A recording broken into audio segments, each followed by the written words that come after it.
So, question number 7 in 100 questions every seller should ask is, how do I unclutter my home? Unclutter is no longer used, it's declutter, but that's what this segment is about. Okay. So she actually starts with a little story time about really seeing your house through new eyes. And I have an example for us. In the beginning of the pandemic in early 2020, all of a sudden I went from working from home myself. My husband had an office in our brokerage, and both our boys were, in school. And the next thing you know, everybody's at home. And so because of that, I had to rearrange some furniture throughout the house to make room for everyone to have space for my husband. My husband actually took over my office, and I moved into working from the living room, and I had to have space for both the boys to be able to do their schoolwork. So I actually rearranged the furniture on the main level and removed some pieces. And I was astounded by how much space we had in our main living area. And so to me, it makes me realize that when a lot of us move into a home, we place our furniture and then we just live like that. Like that is our bed is in the same space it has been since we moved here. Same thing for the fellas.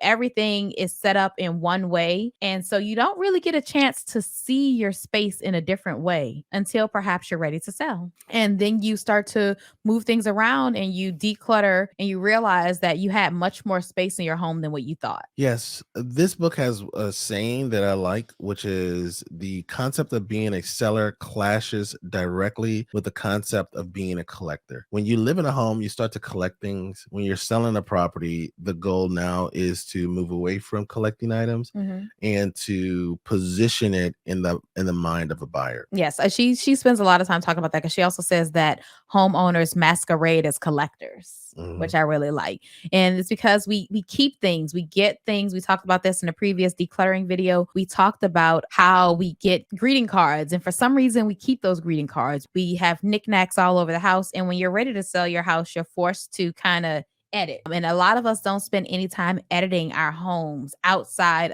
when we are preparing for guests or preparing to list our home. Another concept she introduces that I think is worded beautifully is, so you're trying to envision what the buyer is going to view the property. Since that's wholly intangible, you can't possibly know what each buyer imagines his or her dream home to be.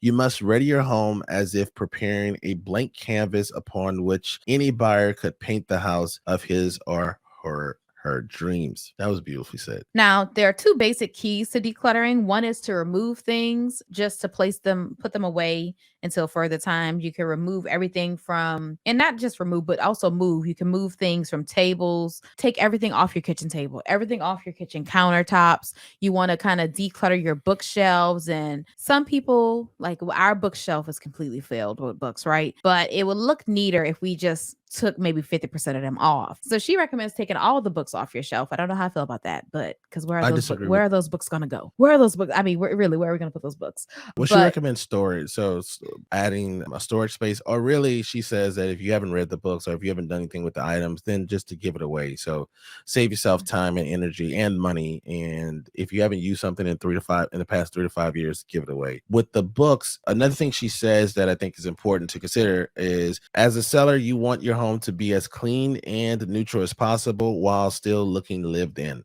So Mhm. your property still has to look like someone lives there. Imagine going into a fancy hotel and how your hotel room looks clean, it looks welcoming, but also it looks kind of sterile Mhm. at the same time. So that's kind of the environment you're giving, because you want to depersonalize the space. You don't have any of your photos up. So that's why I say it looks sterile, Mhm. but it also looks inviting. It looks like you could relax. Well, it looks like I can put my family photos up, Right. because if I'm seeing your family photos, then immediately I'm thinking that someone lives here. And again, your home becomes a product, which is why it is now called the property.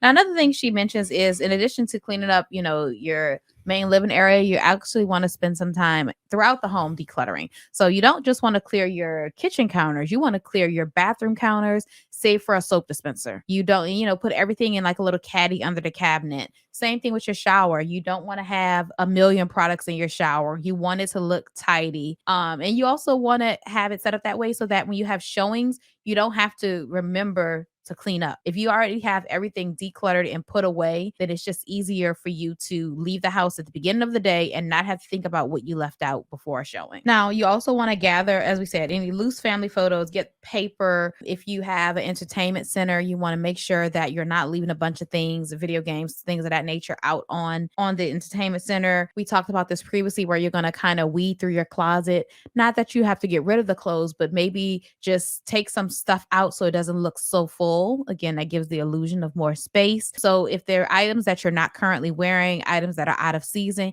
you can take those items out of your closet to make it look larger, but also cleaner. And then same thing with your children's artwork, art projects, homework, their toys, all of those things should be put away again to allow someone to envision themselves within the property. And if you have clothes in your closets that you haven't worn or that are too small for you, now is the time to just let that stuff go. Let that stuff go. Well, so that's her next thing. Her next thing is toss. So you want to toss the things that you are not using. So things that, as April said, you haven't used in the last 3 to 5 years, you may want to throw those out, store them, or give them away. So you may just get a storage unit while you're preparing your home for the market. Sometimes sellers do that.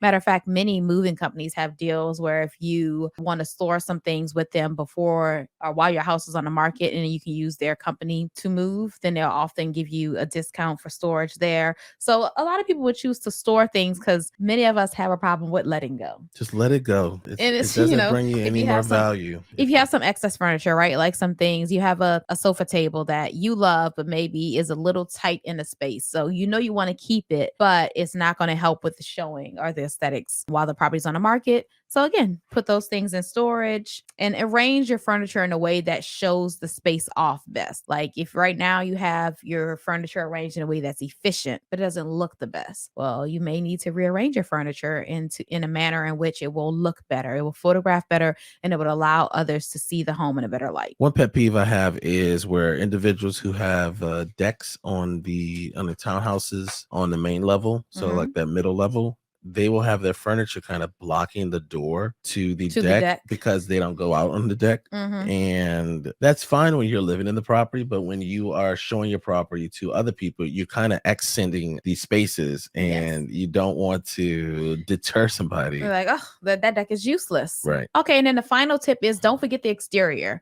When you are decluttering, remember that stuff that you have on the deck. Remember that stuff that you have on the patio outside. So make sure that, you put the bikes away. And if you have lawn care or lawn maintenance items, that you put those things away so that even the backyard is appealing. We talked about the curb appeal in yesterday's video. So of course you've already taken care of the front of the house, but now don't forget the back of the house. Make sure any, toys. If I go in our backyard right now, there's probably a soccer ball and like 3 tennis balls, right? Pick all that stuff up. Also remove those garden hoses. Those garden hoses they don't photograph well. Yeah. So just take them off. Another thing too that they mentioned, but I want to just kind of reiterate, while your property's on the market, you want to make sure you keep your grass cut, you keep your home tidy, you keep the home as show ready as possible. Ready, yes. And that's decluttering is going to help you execute this, because if you already have a lot of stuff in the house, then you're going to just be playing like musical chairs or just like, I'm just move this pile over here, this pile over here. But getting rid of the stuff helps you to just manage the items that you're working with. Another tip is, if you're selling the house in the springtime, then get rid of all of your winter clothes and your get rid of or put them away. Put them away.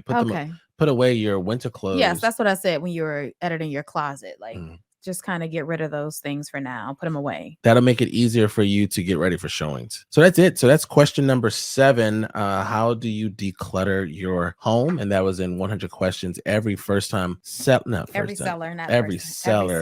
should ask